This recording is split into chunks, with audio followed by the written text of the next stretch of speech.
So this video might not really concern those that are non-Nigerians, but for Nigerians that are intending international students in the UK and even in Canada and USA, because it has affected everyone. The past couple of weeks has been one of the most, what would I call it, challenging weeks, because the thing just went haywire. So if you don't know what I'm talking about the exchange rate. Apparently CBN did something and it has affected the exchange rate drastically.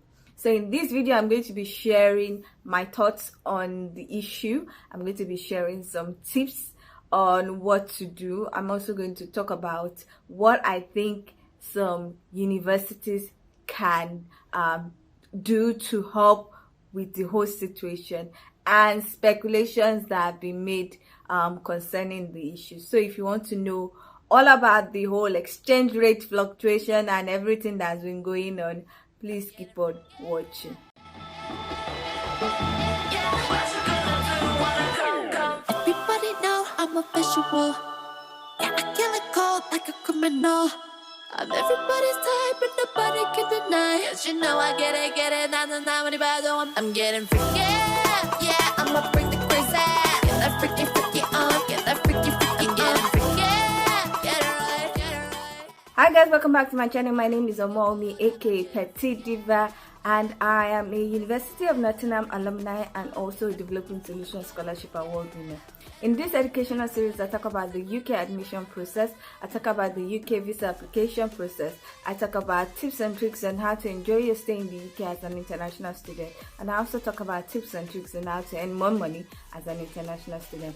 So if you like videos such as this and you are not yet subscribed, please consider subscribing by clicking on the red button that says subscribe, and don't forget to click on the bell notification icon by the side so that you're notified anytime I upload videos. Now before we continue, I just want to remind you that I offer some UK educational services. So my services include SOP writing.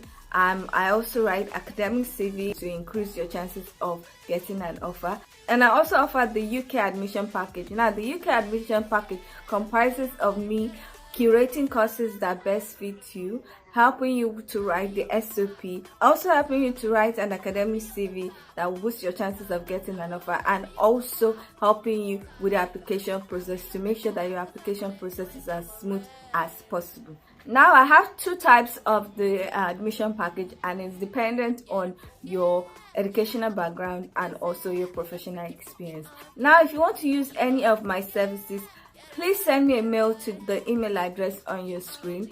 When sending me the mail, please send me all your documents so that I can review them and see if you fit into my clientele. Then I will contact you. Please also send a brief background of what you want, like what course are you thinking of doing in the UK? Do you want placement option, or do you want a certain region in the UK? So please send me your documents and also send me those information. Now if you don't send me your documents or tell me those information, I would not reply your mail. So please and please try to send your documents and also tell me a brief background of what you want. You can also join the Telegram group. The Telegram group is where it is.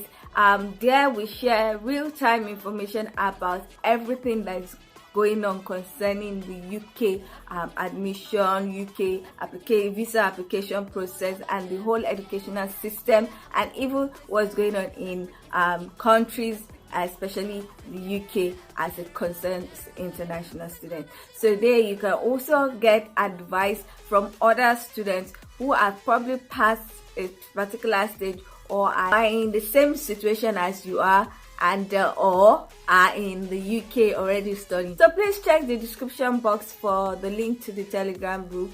When you join, I would restrict you for a couple of days so that you can catch up with the information already shared in the group. So you're supposed to check the previous messages that are already posted and also the pinned messages so that you can catch up with all the information that is shared. You can also send me a private message if you want to use my services after you have been unrestricted. Please don't send me any message when you are under restriction.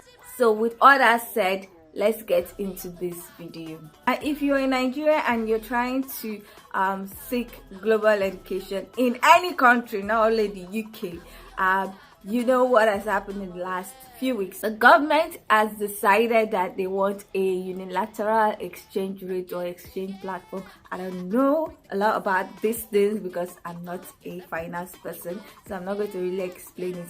But the whole premise of everything is to make sure that there's just one rate and try and force down the whole thing. Previously there used to be the CBN rate and then black market, but most of the time you cannot get some things from CBN or the bank, but you can get the dollar and the other foreign exchange from black market, and then the prices are different. The black market is always higher, and people are making a lot of money from it. Any which way, most of the time for international students, to pay your school fees, you are supposed to use Form A. Form A is way cheaper. Like before the whole thing that occurred, for Form A, you could get debited at 580 to 640. That was the rate. That's £1 was equal to 580 or to about 640, depending on the bank. While for the black market, it was about 950. Now I think it's about 990. But that was what was going on. But when they decided to scatter everything, the price, the exchange rate drastically increased within a short period of time. Like, I believe they made the announcement around June 15, June 16, and literally the pound exchange rate went from around 580 to about over 1,000 in the past 2 weeks. So from that June 15 to about June 30th, it went from 580 something to over 1,000, then came back down to 590. I think at this point in time when I'm making these videos, about 9 something, which is astronomically high, because the amount that people need now is almost times 2. And this rate is not just CBN, it is also the rate at Owanda. It is really it has been really discouraging to a lot of persons, because everything is just like it went too high too fast. And I'm like, what? In 2 weeks it has almost doubled, and that is something that has affected a lot of people. So now I'm going to talk about the consequences. Now, for people who had calculated who had started their POF countdown, they had calculated at 650. Some people were high as 700, which was fair, because from 580 we did not expect a drastic increase before the whole issue. It would never have reached 700 based on what was going on for the past few months. So 700, 650 was very, very okay. And now for such people, it means that their the amount that they put in their account to show that they have the funds is now not valid, because it is way less than what is required based on the Owanda rate. And that it means that everything they've done from the start, they have to start all over again. They have to add extra money and then start.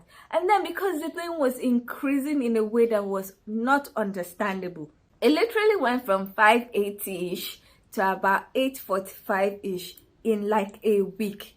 So, and if somebody is saying, okay, 845-ish, it might not reach 1,000. And now went from 845-ish, was about 848 or something, to about 1,045 naira per £1 in like the second week. So if somebody had seen, oh, 845, I'm going to do 1,000, and then you see 1,045, that means you're going to start all over again, because the previous understanding of the calculation of POF and the maintenance of the POF in your account was that if in the 28 days at one point in time the rate exceeds the rate that you used to calculate your POF, you are supposed to start all over again. So you're supposed to add more money, then restart it. And that is a lot of time wasting, a lot of pressure, a lot of anxiety, because imagine, and I've seen people that have had to restart 2 times because the first rate that they used was disrupted by the whole new stuff, and then when they used a second higher rate, it was not disrupted because it kept on increasing and increased past the second exchange rate that the person had used to calculate the POF. Now but now there is still this discussion about what exchange rate would be used, because like I said, during my time, and that was my previous understanding, was that if at any point in time of your 28 days countdown, the exchange rate is more than the amount that you used to calculate and used to calculate your POF, you are supposed to restart. Now, according to an Instagram post of a UK in Nigerian IG account, it was stated that the exchange rate that will be used to calculate the POF for applicants is the exchange rate on the day that they make their application. And the day that you make your application, according to the UK government, is the day you pay your visa or IHS fees. However, please note that you cannot pay for your visa and IHS fees until your POF has matured. That is, until it has stayed, the amount has stayed in your account for at least 28 days. So please don't jump and say, oh, today the exchange rate is 850, let me pay.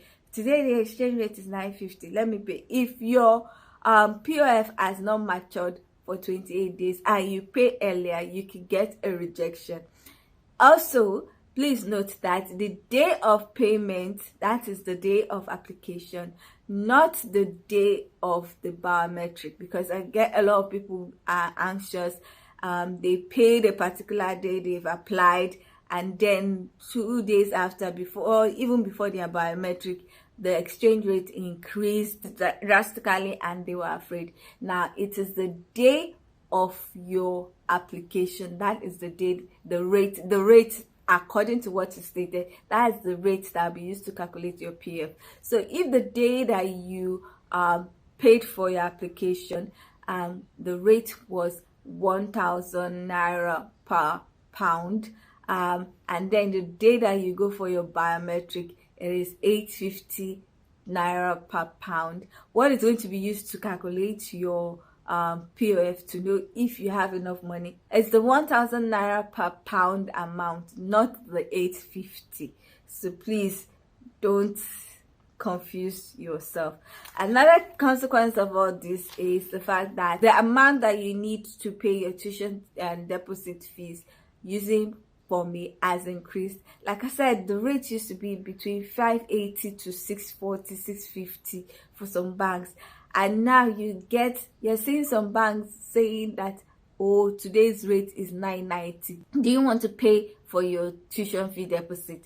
In fact, they send messages and said that people should bid for the exchange rate. I don't even understand. I think what that means is that you tell them, oh, I want to be debited at 750, let me use that, at 750 to £1. So whenever the exchange rate reaches 750, they might, because I don't understand what's going on with the bank, they might debit you. Now, if the exchange rate never reaches 750, they would not debit you. So they say it's buying and selling, I don't even know. So that's the consequences of all what has happened. Now, what can be done? Because Nigerian government is not listening to people. Now, I know a lot of people who are trying to write to UKVI and say, oh, this is. I think that's what even prompted the IG post and everything that they wrote. And when they were saying they were going to do it, I knew it was a futile effort, because definitely Nigerians are not the only international students that are coming into the UK. One, two, other international students that don't have this issue are probably 3 times more than Nigerians. 3, and Nigerians are the ones with the issues of, or with the issue of the too much dependence, because based on all that's been going, so they might be thinking, oh, this is an opportunity to reduce the amount of students from Nigeria, that especially the amount of dependents that are coming with Nigerian students. I'm just saying it. So I knew that it was not going to, they were not going to listen to whatever Nigerians were trying to say. Any which way, what can you do? Now, one of the things that I've said is that you can just use an astronomically high amount for your exchange rate and then do your POF. It's not easy, but there'll be less anxiety. So now, if you use like 1,500 to 2,000 naira per pound to calculate your PF, based on what has happened in the last 2 weeks, I don't think it's going to reach that amount in 28 days. But then again, Nigeria fails to follow logic sometimes. But basically, I feel like it shouldn't. But that's what you can do. And 2,000 naira per pound is high. That means if you have 10,000 pounds that you're supposed to show proof of fund for, that's about 20 million. When before it was about 5.8 or at most 6 million or 6.5. That's really high. But that's the only thing you can do to give you peace of mind during this whole process at this point in time. Another thing that you can do, especially those that have dependents, if you've already started your POF at the rate that you've used before, probably 700, and you probably have dependent, maybe you're 2 or 3 or 4 or 5, what you can do, and I told some people that, what you can do is apply for just yourself, or if you have child dependent, apply for just yourself and your spouse. You can first do that. Then when you have been successfully given your visa, you can restart your POF and then apply for your other dependent. Please note, and this I have to say because I've seen a lot of people give some funny advice that they might think that that's the logical thing to do, but you might end up having issues later. Please note, if you are restarting the POF, especially if you're not in the UK and you've not paid extra school fees or stayed for like 2 or 3 months, please note that the new POF that you are going to calculate, you will still include those who have been given the visa, the amount that is required for those that have been given the visa. Because I know a lot of people will say, oh, I have applied for myself, I want to apply for my spouse, how much do I need? And then they are told to put only the money that the spouse needs. Now, if you do that, you are most likely inviting a non-straightforward meal, because they are going to suspect that you are recycling fund and you don't have that money. And that is the truth. Some people have actually had their dependent visa being rejected. Now, I'm saying this so that people can avoid that. Now, it might be too much in your own opinion, but it is better to apply and apply well and not have any issue. Some of the things that they will ask in the non-straightforward mail, if they suspect that you are recycling fund, is that they will ask for your own, that's the main applicant or those that have been given the visa. They will ask for a statement of account for that, of the amount that you are supposed to show. So that's with your school fees, maintenance, and if you have already applied for a spouse, that's if you have child dependent, and they will ask for that money and ask that it's like how you are submitting proof of fund that it's supposed to have been held in your account or in any account for that 28 days. So they are going to ask maybe the same period as what you've submitted, or even prior to that, especially if they check that, okay, you submitted this statement of account from this month, from this day to a certain day. Definitely the new POF, you are going to submit it from another date, that's a date later than the date that you submitted for your own, if you get what I'm saying. So they might ask you to show the proof of fund for yourself or you and your spouse, if it's for child dependent or if it's for your spouse, the same period of the POF that you are submitting or prior period. So you need to be aware of that. And why I'm saying it again is so that you don't get disappointed in case that happens or you get stressed up. Because if you cannot supply the POF that is being requested for, that's the second POF that they might ask for, there is a huge chance that your dependent will not get the visa. So they'll be rejected. And I don't even know how you're going to do that one. I don't know if that situation qualifies for administrative review or if you have to reapply or something. I really don't know. So please take note if you are doing that. Now, if you are single, like I said, you might have to use a higher rate if you've not yet started your POF. Now, if you started your POF and you don't want to restart again because it's already July, I would advise that you pay extra amount to your school. So you're gonna have to use black market, because for me it's not for me. It will take a lot of time. But with black market, you can use your foreign exchange card and pay within days, and everything will be sorted out. So you might have to pay like 2,000, 3,000 pounds or 4,000 pounds extra. Some schools have even suggested 5,000 pounds extra to your school, and then you use the POF. Depending, you have to still calculate. You might have to use a rate of 1,000, because right now it's around that rate. So you might still have to use like 1,213, but paying the extra money might help to reduce the amount that you need. It's for those who have not paid their deposit. Now, paying with Form A might not even pay you, because it's already getting to most deadlines for deposit. So you might just have to use black market, because at the end of the day, black market, CBN rate, not the same thing. So you might just have to use black market and just get past the stage of deposit and the rest. What can schools do to help, especially UK universities? Now, some UK universities are requesting for POF before they give CAS. Now, at this point in time, I don't think any school should request for POF, especially if you know you are not going to give out CAS within 24 hours to 72 hours after the statement of account has been submitted.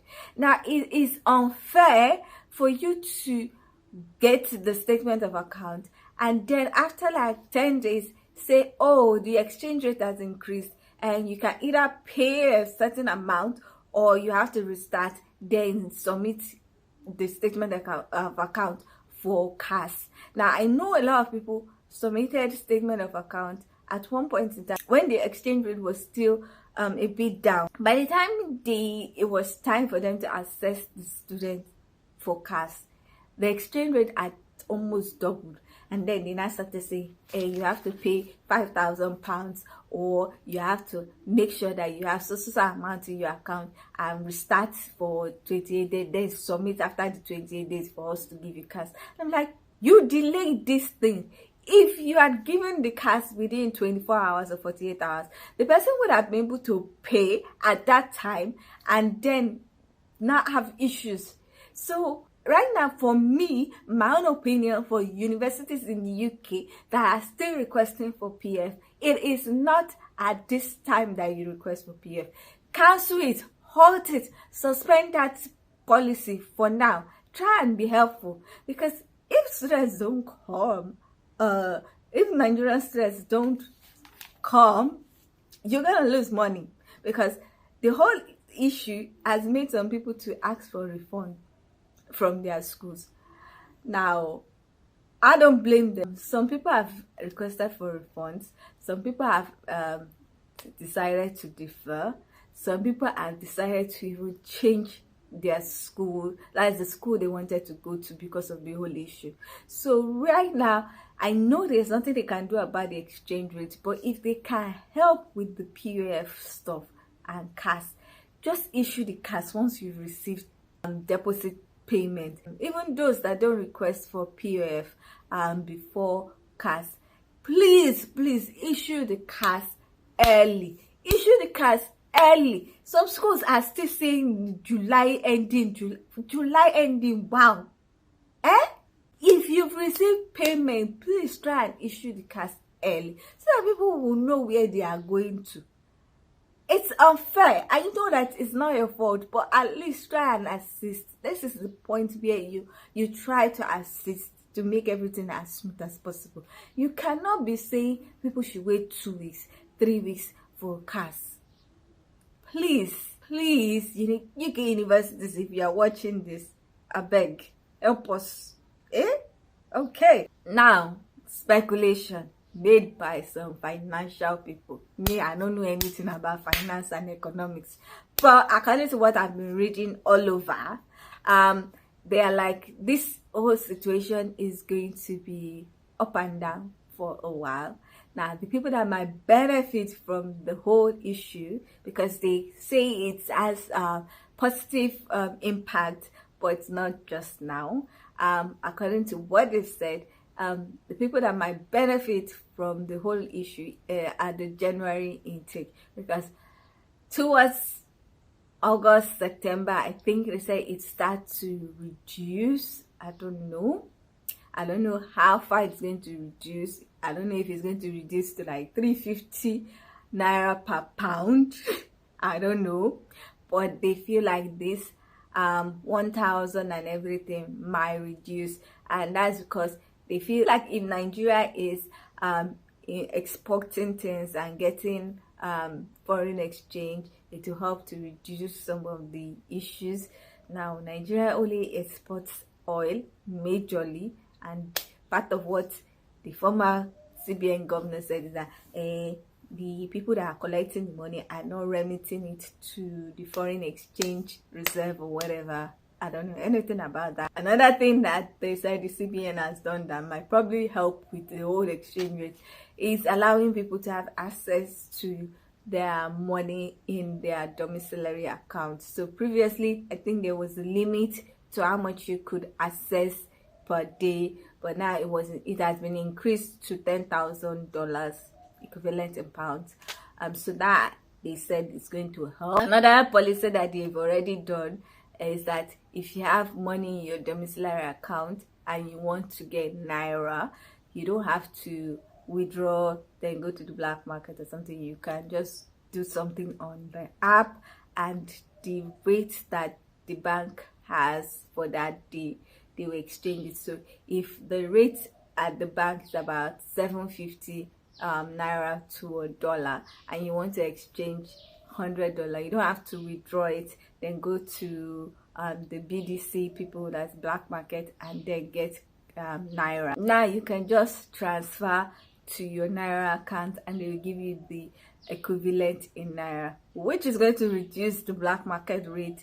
And once the black market rate is reducing, bank people will be reduced because they'll be fighting each other. It's about competition. Another way that people have said that the whole exchange rate might reduce is when Nigerians are able to use their naira card to make international transactions, because right now we cannot use our naira card to pay for anything, even on AliExpress. So if that restriction is removed, if I don't know if they are going to just go from $0 to $1,000, or if that restriction is reduced, they said even if it is $500 per month or $1,000 per month, it could also help to reduce the exchange rate. Now that policy has not been done, but that's something that I've seen some people say could help. So it has been really traumatic in the past few weeks. People have been confused. People don't know what to do. Some people are just like they are just out of it. They are not interested anymore. Everybody's just panicking. Flight tickets have increased astronomically. It's just a mess. I don't know if it's going to reduce in the next 2 months. What some people speculated was that it's going to gradually reduce. Another site of speculation is that it's going to gradually increase. I don't even know what is going on, but it is what it is. So everyone has some decisions to make, especially those with dependents. I don't even know what to say. For those with dependents, the Lord is your strength, because at this point in time I don't even know what exactly can be said, because there's also the UK government saying that international students cannot bring their dependents after January 2024. So everybody's trying to, at least majority are trying to live in this year, and then this whole situation has occurred. Now for single Pringles, they can defer to January, they can defer to next year. So that's all for today's video. I know it has been quite hectic, and it took a while for me to do this video because I was watching what was going on, because I was really confused when it all started. So I've basically shared my thoughts on it. I've shared what you can do based on what's going on. I hope this video is useful. I hope it helps somebody. I hope it gives clarity to somebody. So if you like this video, please give it a thumbs up. If you are not yet subscribed, please consider subscribing by clicking on the red button that says subscribe, and don't forget to click on the bell notification icon by the side so that you're notified anytime I upload videos. Now with all that said, thank you so much for watching. I hope to see you in the next one. Bye.